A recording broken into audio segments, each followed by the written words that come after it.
আসসালামু আলাইকুম রাহমাতুল্লাহি ওয়া বারাকাতুহু। ইনশাআল্লাহ ভাইজানেরা, আপনারা জানেন আমার বাসায় অনেক কিছু রয়েছে, ছাদ বাগানে অনেক গাছ রয়েছে।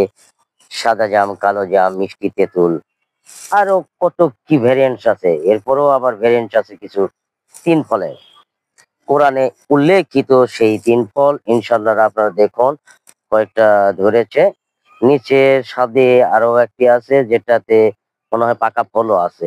ইনশাআল্লাহ সেটাই আমি যাব না। এটা কিছু যত্নাতি করব আজকে। সেটাই আমি আপনাদেরকে দেখাইতেছি। ইনশাআল্লাহ গোড়ায় কিছু ঘাস হয়েছে। ঘাসগুলো আমরা তুলে দিব। পরিষ্কার করে দিব ইনশাআল্লাহ, এবং মাটি আলগা করে দিব।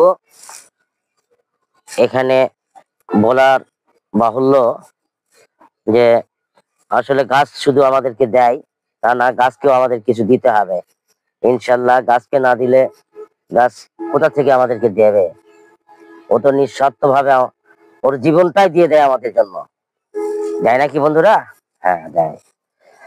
কোরআনে উল্লেখিত ৩ ফল, এটা বুঝতে হবে। ওয়াত্তিনি ওয়াজ-জাইতুন, সেই ৩ ফল। জাইতুন না, জাইতুনেরটা আমার কাছে নেই ইনশাল্লাহ। এটা ৩ ফলের। আমি মাটি পরিচর্যা হিসাবে কিছু মাটি আলগা করে নিচ্ছি ইনশাল্লাহ। পরিচর্যা করে দিব, আপনাদেরকে দেখাই। হলো এসেছে, দেখালাম। আমি ১ সপ্তাহ, ২ সপ্তাহ, ৩ সপ্তাহ পর পর আসলে বাসায় আসি।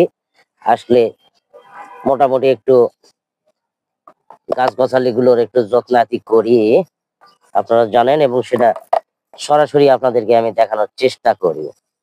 আপনাদের কেমন লাগে আমি জানি না। কমেন্ট, লাইক, শেয়ারে আমি বুঝতে পারবো যে আপনারা আসলে আমাকে কিভাবে দেখেন, কোন চোখে দেখেন। এটা হলো ইরানি ভেরিয়েন্ট, আর নিচে আরো একটা আছে। এই ভেরিয়েন্টটা হলো ইরানি, আর ওইটা হলো দুবাই। তো যাই হোক, তুরস্কের ভেরিয়েন্টটা আমি এখনো পাইনি। তাহলে অবশ্যই আপনাদেরকে দেখাবো। আজ এ পর্যন্ত, আবারও দেখা হবে অন্য কোনো গাছে, আমার ছাদ বাগানে, অথবা অন্য কোনো জায়গায় ইনশাআল্লাহ। আল্লাহ হাফিজ।